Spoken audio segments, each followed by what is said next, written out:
Yeah. I have one, very specific like window where I'm super productive, and it's like 3:30 till 4 p.m. on a Monday.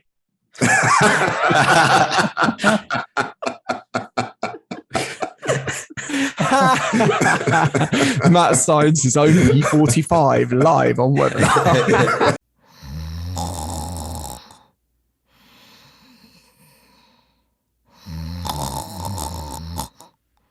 Hello, everybody. Hello, everybody, and welcome back to the Unily Podcast. Today's wonderful topic: how you can tackle employee Zoom fatigue with an intranet. It's a very big topic. Before we unpack that, as always, let's meet our expert panelists.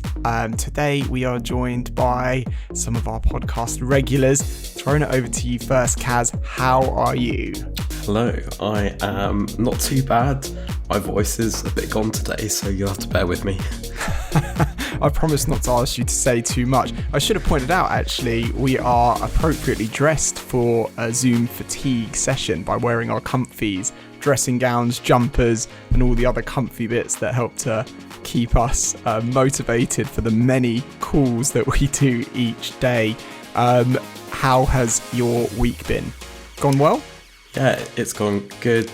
Just been kind of challenging myself to. It's funny, like, when you're a little bit ill, but not ill enough not to work. That middle ground. So kind of pushing the limits. Brutal middle ground. Honey and lemon on the sidelines. Exactly. I've literally just had my Lemsip Max, so that should keep me going for the next at hour least or so. Until the podcast's over. Yeah, you can't get out of this. No matter how fatigued you are from the Zoom sessions, we need you. But a little birdie tells me that you're working on a pretty cool new feature as well. A calendar of some description. I am, yes. Share a sneak peek with our audience? Yeah, so this will be our latest feature kind of in our next release, which will be not too many weeks away now, so it'll be kind of early May-ish, around that time. It'll be a publishing calendar, so kind of what we learned over a period of time is we've invested a lot in allowing communicators to send out through different channels to employees, publish loads of different types of communications, and this tool is really helping like editors and admins to kind of have a bird's eye view of all the content when it's being published, where it's going out through, just so they know, are there certain days that we're sending too much out, publishing too much? Can we kind of rejig our month so that there's a better spread of communications going out? And that's really what we're trying to do with our publishing calendar feature. So there you have it, folks. Kaz is going to reduce the number of editorial meetings required for internal communicators to reduce Zoom fatigue if you have a publishing calendar. Perfect. Great to have you with us, Kaz. Shabazz, over to you. Great to have you back with us. How have you been? I've been great. Pleasure to be back. Thank you. And how's your work week been? Going well? My work week is the epitome of why this podcast is necessary. Like yesterday, I had about 8 hours of meetings back to back. So this afternoon, I'll be doing all those meeting notes because I didn't have a chance to do it after the call. So, well, I wish you the best of luck with that. Right. I'm sorry to hear about the back-to-back calls. That does sound like a tough day. Hopefully they're not all made up that way. Yeah. I mean, it was fun. I love working with my clients and my team. So it was good to be like, bam, bam, bam, getting stuff done. So, yeah. Nice. That is good. And the other thing, well, I guess we're going to cover this a little bit more later on. But the good thing about the calls, of course, is it's nice to be able to share ideas, collaborate, and chat with people. So that's good. Also, I have to give a nod to the hood up. I'm really loving the vibe. It's very, very comfy to make this Zoom call a little bit easier on us all. Trying to keep warm. And keep warm. I know. Really sunny over here. Surprisingly cold, actually. But finally, last but by no means least, Alex Gavelli. So good to have you back with us. How are you doing? I'm not doing too badly, Matt. Thank you very much. And maybe a few minor technical issues in the build-up to today's call. I will not be beaten by Zoom. Right. That is a great attitude to have. I would like say. that. Yeah. Don't let the That should be technology the beat motto you. of every Zoom call. Yeah, I won't let Zoom beat me. Nice. Well, I'm sure you'll have some interesting opinions to share on why Zoom fatigue is such a problem. Yes. Or at least some ideas. Yes, exactly. But I'm really glad to be here talking to everyone again. It's good to have you with us. It's good to have you back. Cool. So let's dive into today's topic, Zoom fatigue. And I thought I'd kick things off just by pointing out this really interesting statistic that I came across. So since the COVID-19 pandemic started in 2020, according to Owl Labs, people have been meeting on video calls 50% more. That for me is crazy. Huge rise in the amount of time we're being required to spend on video calls. Shavaz, I know for you this is a particular area of interest. Perhaps you can kick us off. Why do you think there's been such a huge rise in the number of calls, but also why do you think that's contributing to this great sense of fatigue? Yeah, to start off, I think that the pandemic didn't necessarily cause that. I think that that's where we were going in the future either way. I think the pandemic just accelerated us getting to that point. Okay. I think that a lot of people thought that initially, oh, this is going to be great. I can work from home. I'm just going to schedule as many meetings as possible. And then I think as we kind of got settled into the pandemic, we realized, maybe we should have reconsidered how, adamant we were about just put a calendar meeting on everybody's calendars. And now we're realizing that has a domino effect. So I'm not surprised by that statistic at all. But I do think it's time that we begin to be a little bit more what I like to call calendar considerate. And say, how many meetings have I put on this person's calendar? And when we're looking to add more meetings, think of things like that statistic. We have increased by 50% because we're not in close proximity with our team members. And we're just trying to have some human connection, I think is one thing. But then the other thing is that, we do want to get our jobs done. And if you don't have the tools that are at your fingertips, then you, I think, are a little bit more prone to jump onto a call. But for me, and to jump directly to my customers, that's one of the reasons why we're really, really focused on really strategic ways to increase employee engagement, whether it's looking at the quality of the comms or even, the channel of those comms, because sometimes, if you're writing articles and putting out documents nonstop, well, maybe use a video next time, and then you don't need a meeting because people are going to be more engaged, and that video can elaborate a little bit more than perhaps a whole document could. So it's really interesting to me that we have increased so drastically, but I think that there are a lot of ways that we can take a step back, reassess, and then leverage different things like comms and videos and different channels that are going to nourish the audience a lot more to reduce that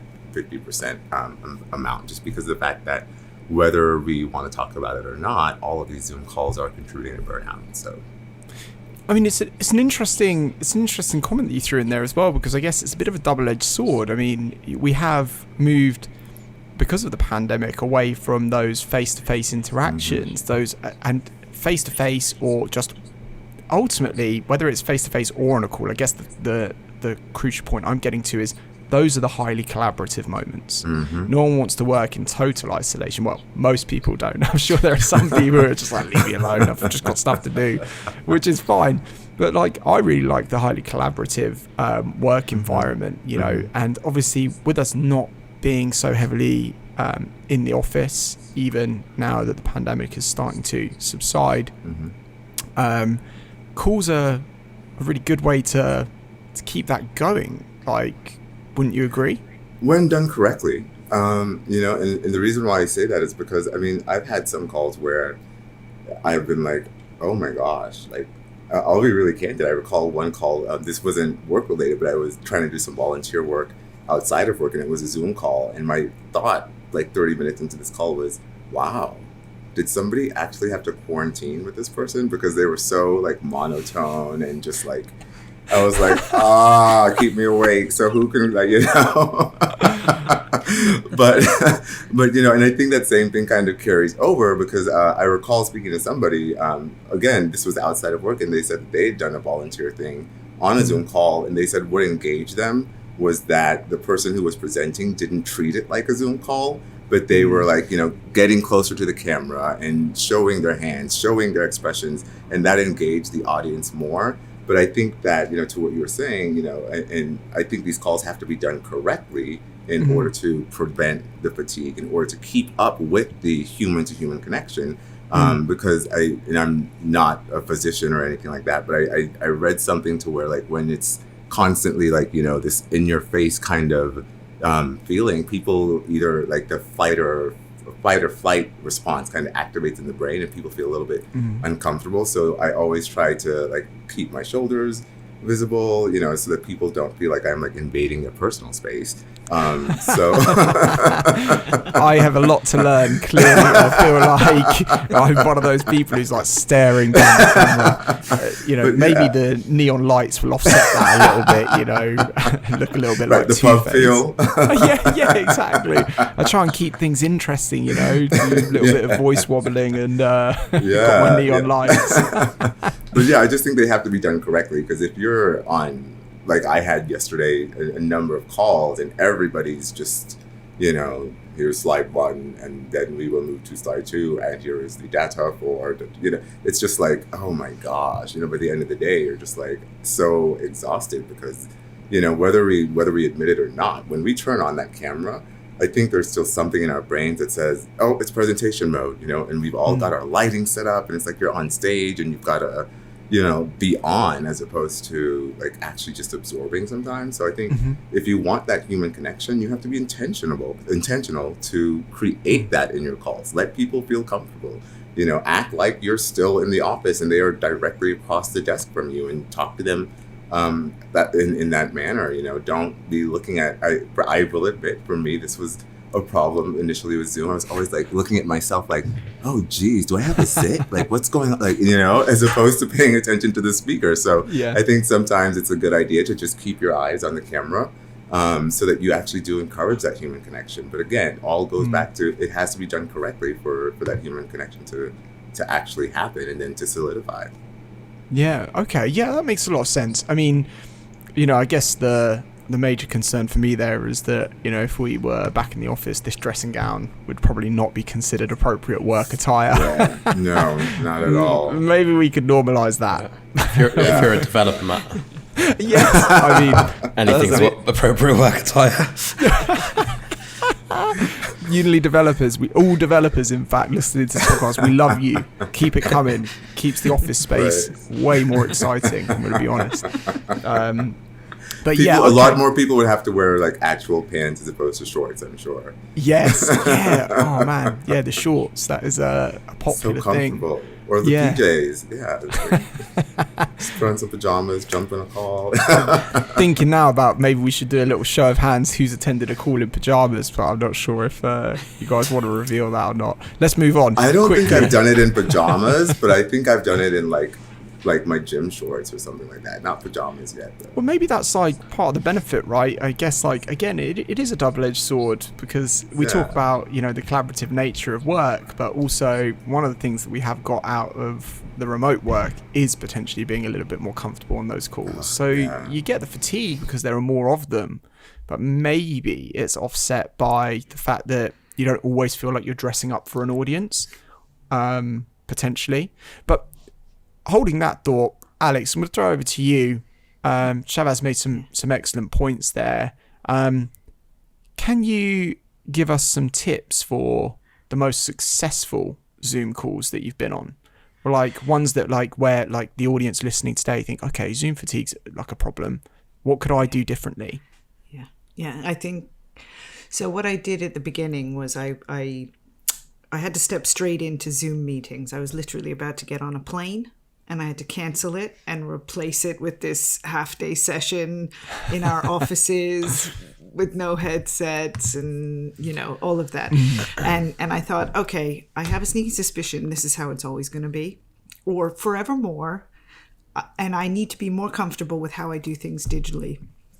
So I wanted to bring a little more to it. So again, yeah, probably wearing jogging bottoms a lot of the time. I mean, my first session, I was wearing a blazer, full makeup, hair done, shirt, everything like that, plaid pajamas, and slippers. And nobody saw me, and I felt super professional, and I thought I totally nailed it. And then I watched it back again, and I thought, well, you're not giving enough of yourself to the camera. You want to be able to bring people into the room with you. You know, don't be acting like you are on the other side of a piece of glass, which you are. So again, I try to watch. I've had to hone the skill, and I think a lot of people I've seen have done this as well. And what they're doing is they're watching the movement and the body language more. And I mean, the interesting thing about that is that kind of fatigue leads to burnt out employees. And Gallup reports that a burnt out employee is 63% more likely to take a sick day and 2.6 times more likely to be actively seeking another job. So when we talk about the fatigue we generate through Zoom calls, asking people to always be on camera, staring down the camera, be ready to contribute, in every meeting. And there's 50% more meetings than there were a couple of years ago. We're asking a lot, and that is going to result in a negative impact for our business. But one of the benefits of being on a Zoom call is that you can see when people unmute. And Kaz, I spotted you unmuted before. I feel like you had something to throw in the ring in regards to Alex's piece before. Well, no, I actually just muted because I needed to go. That's totally Didn't want acceptable. to interrupt. Right. That was We just warned totally up front. acceptable. Kaz was not 100%, but he still braved it for the podcast. But I think there is something that I thought, which was around Alex's point around understanding the not all Zoom or Teams meetings are the same, that there's variety within that and recognizing that variety. So if you're scheduling meetings, just because they're virtual doesn't mean you can put them back to back. It's trying to understand, okay, well, this might be a lighter one, that's fine. So I can have them back to back, or well, this is an intense meeting where I'm going to have to be super engaged and presenting, and therefore kind of understanding that you might need a break after that. So therefore schedule one, which is something that I probably don't do enough, but understanding that there's variety in these kind of virtual calls and making sure that you schedule them appropriately, the same way you would if you were in person.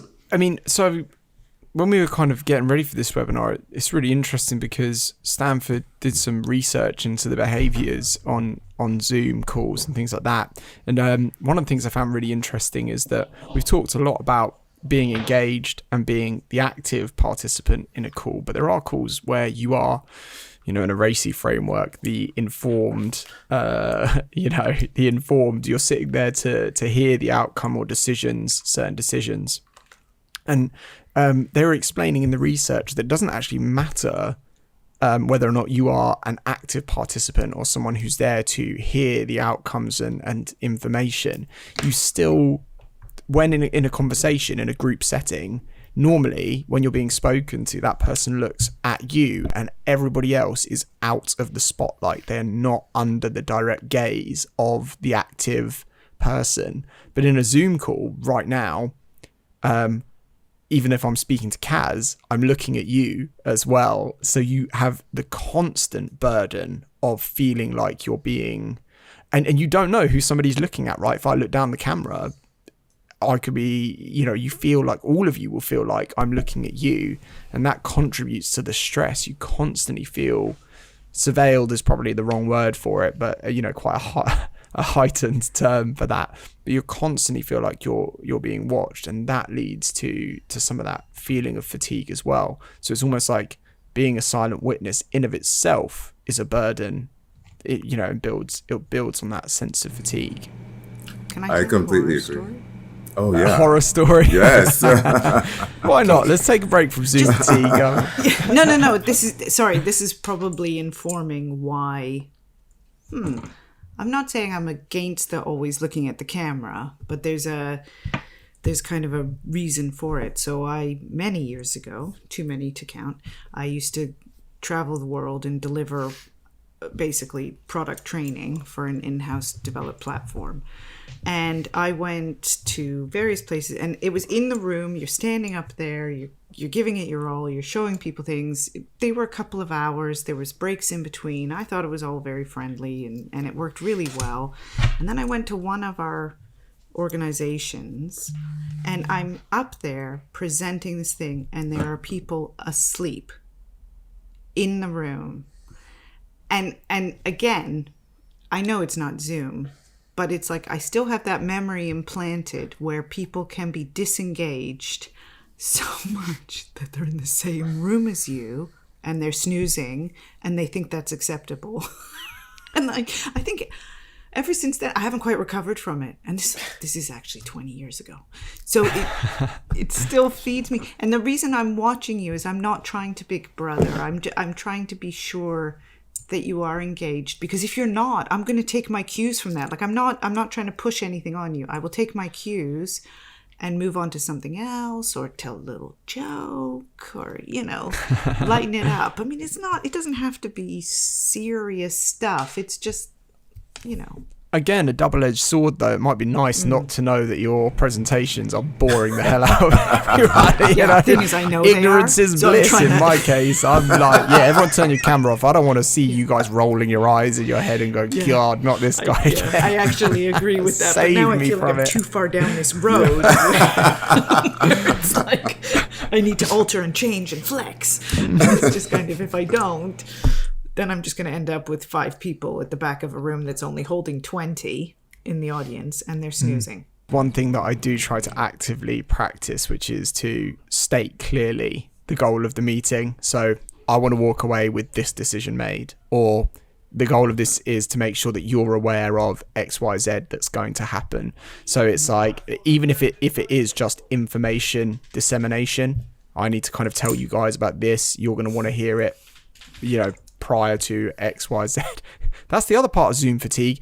There are other people in the house in many cases. I'm sorry, Alex. That's got to be in the B-roll, I think. I totally.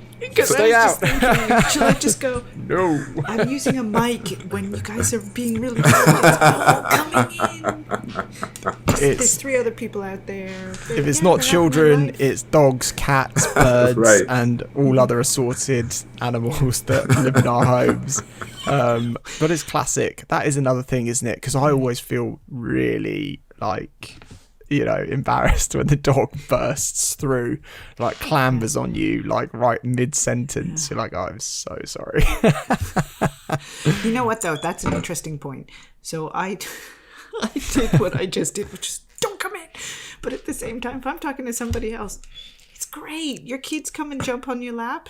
Let's embrace that side of it, because you can't do that when you're in the office. They're not there. Or I had a meeting the other day where everybody had their dog. I don't actually have a dog, but I got to meet them all. Nice. And they were and you think, now I know you're comfortable. Now I know I can have this chat with you that we're going to have, because you're okay, because I'm perfectly fine with it. I mean, bring extras in. I don't bring them in, my kids, because they know more than I do. Steal your They're job. Come in and go, what is this setup? No. So. Yeah, I think it's interesting because I kind of don't want to jump ahead to the summary bit, but I feel like one of the really strong things that's coming out here is there's a massive shared responsibility. Like when you guys were like, I don't own my calendar. Other people own my calendar by the meetings that they choose to, send into it. And I think that's a really interesting point, because the same is true of the interruptions.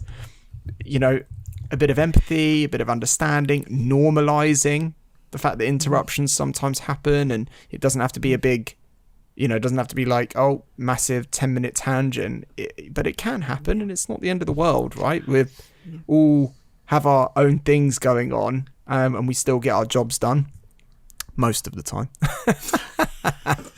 Let's hope my boss does not watch this podcast. I will say one thing, though. Yeah. I have managed to travel the world so many times over the past couple of years through Zoom meetings and met people and their families that I would never have had the opportunity to do so. So in a way, it doesn't balance it out, but I keep thinking that would not have happened. Like, I would not have had these conversations. I would not know these things about these people, and I can bring that to our conversations and maybe draw that engagement in a little bit more.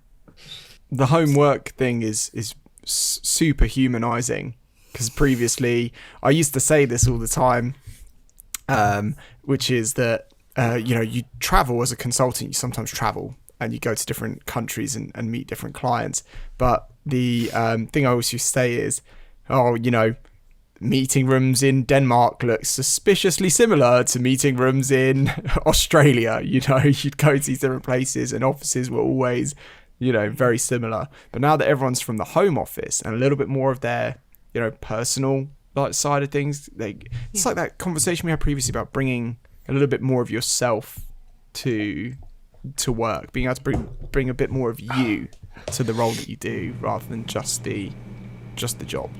And that's how you bring your whole self to work, at least in my opinion. Kids, dogs, and all. Yep.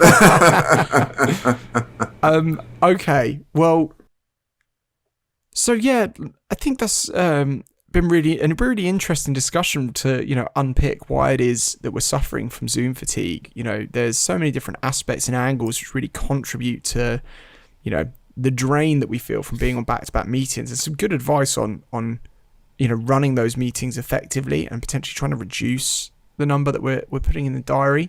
But obviously, the technology that we use at work plays a significant role in our overall digital employee experience.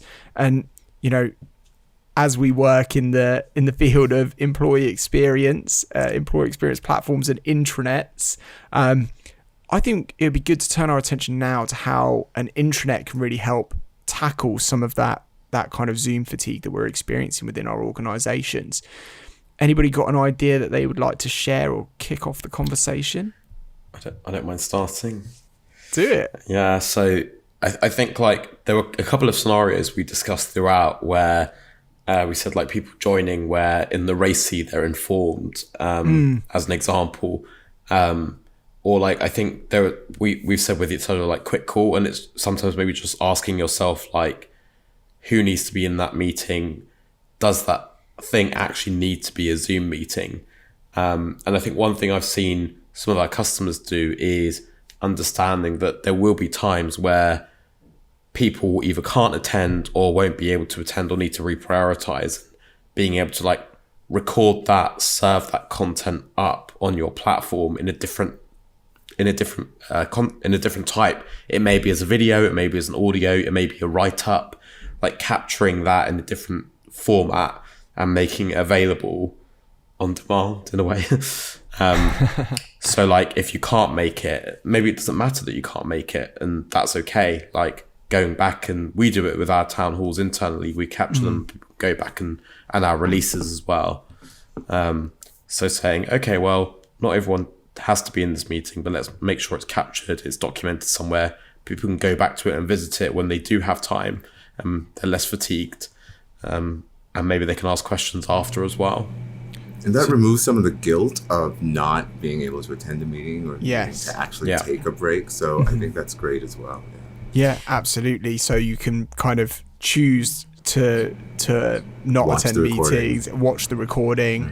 And, the other important aspect of that as well is that when we digitize that content, when we kind of take the information that would be delivered in a meeting and we kind of instead we document that, we write that down, we draw out processes, in diagrams, and we kind of, put that information somewhere centrally. The great thing is it's then easily recalled. You're not looking through Zoom or Teams for that meeting recording from November 2 years ago, right? You have somewhere central that you can access that information rather than relying on that one person to have been fully engaged in everything that was said and to have taken notes somewhere that they can easily pick up. And even on touching on having a central location, I know that what I've seen some customers do is even like with social channels, if instead of having a meeting, just have a social channel where people can discuss a specific topic. What I think one of the benefits of that is sometimes everybody isn't comfortable raising their hand and speaking up and presenting an idea in a meeting. But when they see a social channel, they're like, oh, well, here's my thoughts on how that process works, and here's my thought on that. And then you really can encourage that collaboration even in the social channel, and you can have a reference point as to, just everybody's input and really bounce some ideas off each other. For some people who may feel a little bit more introverted and they don't want to speak up in a meeting, I think that social channels are a great way to allow people to feel like they're part of the conversation, really kind of at will, because even with a social channel, if they can't make that meeting, if let's say that they were just out on PTO or something, they can still contribute to that conversation when they get back, even though they may have missed the live meeting. So, yeah. And I guess the benefit, of course, of any content or information that you present on the intranet, or any opinion that you voice, say in a social feed, is that your digital profile always looks amazing, 100% ready for work. Photoshopped. You've paid that photographer well to make sure you look awesome, right? So, and hopefully you edited before you posted so that you can sound brilliant too when you present yours. Tried out a few filters, made sure you had that best suit on, hair done just so. So when you have the bad hair day, the social post will always put your best foot forward in many ways. And it's very true. Say one more thing as well, just to take it back to that original thought when you were saying you're looking at having a meeting and maybe questioning whether you have to have that meeting at all. Okay, so rather than just simply making it recorded and then people can choose when to consume it, at that earlier stage, if the answer is, well, no, we don't really need to have this meeting, or even if it's yes, then ask yourself why. And is it because I need to present some materials, or is it because I need to be able to collaborate on something? So bring those tools together, bring those items together, dare I say it, on your own platform, but essentially assess what the response is to whether you need to have the meeting or not. Actually, do we need to talk about it right this minute? No. What if I draw attention to the fact that the materials are here for you to consume? And if you have questions afterwards, or you think we need to chat about it, social channel perhaps tied to it, or we'll set up the meeting then. It also allows people to consume that I was going to say at their leisure. That's not really what I meant, but it's at their own speed. Because again, with that whole Zoom meeting fatigue, you need to make sure people can also choose to engage or disengage. So you're putting it there. I can consume it when I'm ready to engage. I can make the most of it. If I still have questions, I can ask them, and I know who I can ask them of. And it's all tied together in that collaborative platform environment. Yeah, it's kind of like creating an on-demand culture too. And as you were speaking, Alex, the thing that just popped into my mind was I heard a story about a team that was having a reoccurring meeting, and everybody dreaded the meeting, and they finally, because of course in our platform we have several tools like, running a survey or a poll, or even I think one of the new ones is kind of like the smiley face response, And so when they, actually ran a poll to see how productive is this meeting, everybody said it was the biggest waste of their time.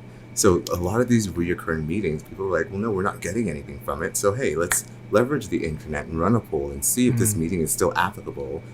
Because people found that because there were things like social channels and videos and other things already in the internet, all of that stuff was already covered, even sometimes on the home page. So the meeting was just redundant, So sometimes you can just leverage different tools and functionalities to even assess the value that those meetings are even bringing, because meetings can at times be one of the most expensive parts of a business because of the fact that so many people are coming in there. And if it's not productive, then what's the point? You're just wasting money. Yeah, and I think to Alex's point previously, that kind of key thing about digesting information at your own speed is really important, because you mentioned the kind of questions and follow-up. That can put additional strain and pressure on people when somebody gives a presentation and then goes, right, anybody got any questions? I need time to process like the 45 minutes worth of content that you just, threw in my face. I don't know, what my questions will be, but I need some time to go away. And it's kind of like, giving them time to actually digest that new kind of information before they then come back. And I imagine as well that if we were actually to kind of put in a concerted effort to track that, you'd probably get better outcomes, right? That the questions asked would be more nuanced and catch more of the edge case scenarios or pitfalls of any proposed kind of plan or, anything like that, because people have had time to actually think about it a little bit more deeply before they are given their question time, which I think is another benefit that you're going to get from doing that kind of on-demand content and information. I think it's the workflow part of it. Where a workflow doesn't always have to be a meeting where you present something and then you expect feedback at the end of it. What if a workflow is if you provide the materials, their responses are invited, and then you can look at those, but the responses are invited within a time frame rather than immediately, because it allows people to absorb. Maybe no time frame. It really depends on what you're trying to achieve. But overall, it's being able to allow me to take that time. I mean, quite often when you consume that amount of material, even a presentation, you're right, Matt, you kind of think, I'm sure I have something smart to say about this. Yeah, but just not at this exact moment in time. Exactly. Give me a couple of days. And again, it also allows you to go back and re-look at it. Look at those materials, consider them again. Maybe you do discuss them with a colleague if you happen to be in the same room, because again, we're getting away from the Zoom meeting. Yeah. And then be able to provide your feedback, your questions, etc., and be able to track that as well. And the other downfall of the classic Zoom meeting as well is, we talked earlier about how Zoom meetings often involve a lot of people. And let's say you need to brief people or you want to brief people on some information, and then you realize you can't get all those people onto one Zoom call. The natural next step is to break your audience up into maybe regional time zones, and you end up running the same meeting basically for 5 times, right? And then it's like, actually you could have just presented to the people who could make the first meeting, record it, and then say, hey, for everybody else who couldn't make it, catch the recording, ping me for any questions, and there are ways that we can streamline a lot of that, the repetition especially. We do it internally, right? When we record training on new features, we don't repeat the same session dozens of times. We do that session once and try to nail it and then we just upload it to the intranet, and that video is then there, and it's not only then the people who missed it that can then watch it at their own time, as we've said, go back, rewatch, and all the other value that comes from centralizing that. It's like with a lot of that information as well, it's kind of like creating learning hubs or like learning information hubs that people can know where to look as well. Because the other thing is that, often you don't know where to find lots of information in your organization, and kind of actually structuring it and saying, right, what could have been a meeting is now a documented process, and go to the employee experience platform, go to the intranet, and there are going to be, very clearly signposted places for that, or a really powerful search function that's going to help you recall the information you need on demand. Super powerful for reducing the kind of number of meetings and by extension Zoom fatigue. Yeah, absolutely. So there are other technologies that we can use within the digital landscape, I think, to certainly help us manage Zoom fatigue in better ways. And really it's just about evaluating whether Zoom or that conferencing solution, others are available, whether that is the right place for the content you're producing, the information you're sharing. Is it really necessary to be delivered on a call, or can another piece of technology serve that content in a better way? The intranet, of course, being a great option in many cases. So unfortunately, as always, time flies when you're having fun, and we are coming to the end of today's podcast. But before we leave, I just thought it'd be nice to wrap up just with one thing that we've learned, or one great idea that we think can really help tackle Zoom fatigue within our organizations. I would see who wants to go first, but I'm going to be mean and pick on people. Alex, you're first today. What's your one big idea? My one big idea is to remember to take time for yourself, even if you have to book it. So again, not everybody understands how your calendar works and your fatigue levels and what you can and cannot do. So just make sure that within your calendar, or however you're communicating across your intranet or to your team members, that you make them aware when you're not available as much as when you are. Yeah, I think it's an amazing one. Stake some claim on your own calendar before everyone else does. Kaz, I'm coming to you next. What's your big idea? I think one thing that I haven't really tried enough is when we spoke earlier around taking calls outside, like on a walk or something. I said that I supported it, but I didn't really have many examples of me actually doing it. And the more I think about it, yeah, like I'm quite an active. Like I think better. I think my mind will probably work better when I'm a bit more active. So yeah. I'll probably next week identify a couple of calls which are well suited to that. I'm going to find a good route which aren't like challenging, so I'm not focusing on that activity, but will be good to trial and do a call on the go. So yeah, I think that's a really cool one. It's almost like to combat Zoom fatigue, getting out in the fresh air and focusing on your mental health is kind of and it doesn't have to be video as well. So like you could just like 100%. That is a great one. Do you know what? I'm with you, Kaz. I'm going to do it as well. I'm going to find a meeting that I can walk around the block while we can call each other. yeah. Maybe we'll just use our 2-hour chit chat for a nice walk. Okay, Shavaz, last but by no means least, your big idea, big takeaway for today. Yeah, I think the thing that I've kind of taken away from our chat today is that it sounds to me like, with all that's going on with the pandemic, people are, taking all of these Zoom calls, and they may be dedicated, but they're being depleted by all of these calls. They're still engaged, but they're just exhausted by all of these calls. And I think that that's where, having a really strong intranet comes into play.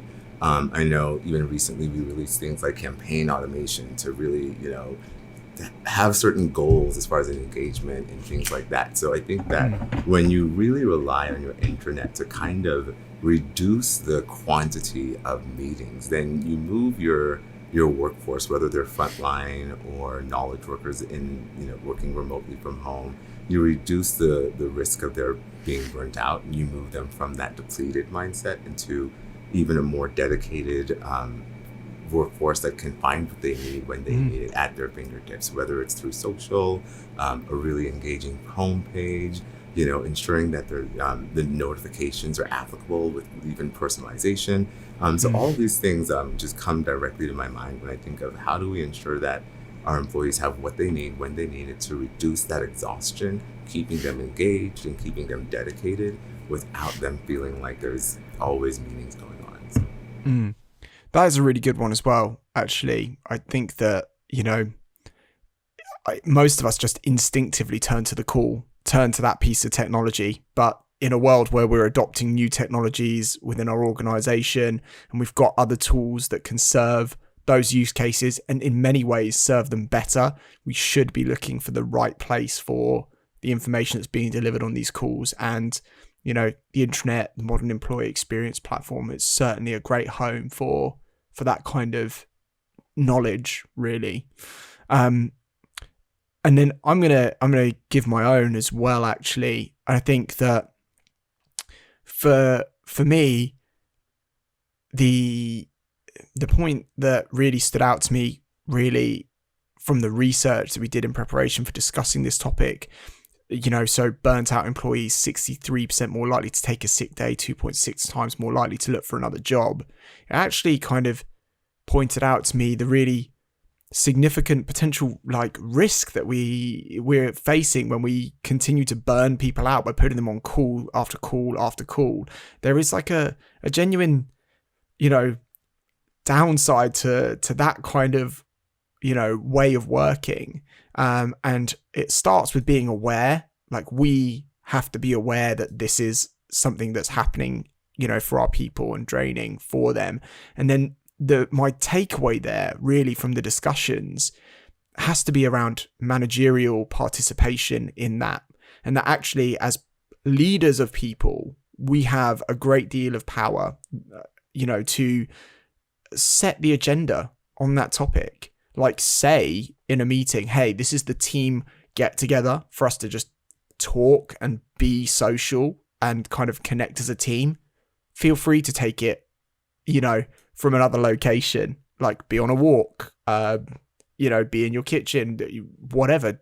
Don't feel like this is must be on desk, must be on camera, must be, all done up, wearing my 3-piece suit, hair slicked back, whatever it might be, right? But as people leaders, we have a really great opportunity really to set the agenda and say, right, this is what this meeting's for, but like, let's not be holding ourselves to this super high level. Let's take it down a notch and not feel so pressured if we do have to have those calls and when we do have those calls.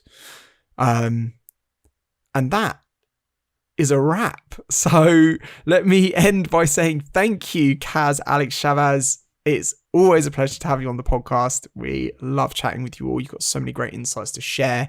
For those of you who made it all the way through to the end, which I'm sure is loads of you, we hope you will join us for the next episode of the podcast. And also keep an eye out on unily.com for our events page. Loads of other great content for internal communicators, HR, if you're involved in employee experience, lots of live and on-demand webinars that you can consume in your own time. Perfect. Thank you very much, guys. We're out.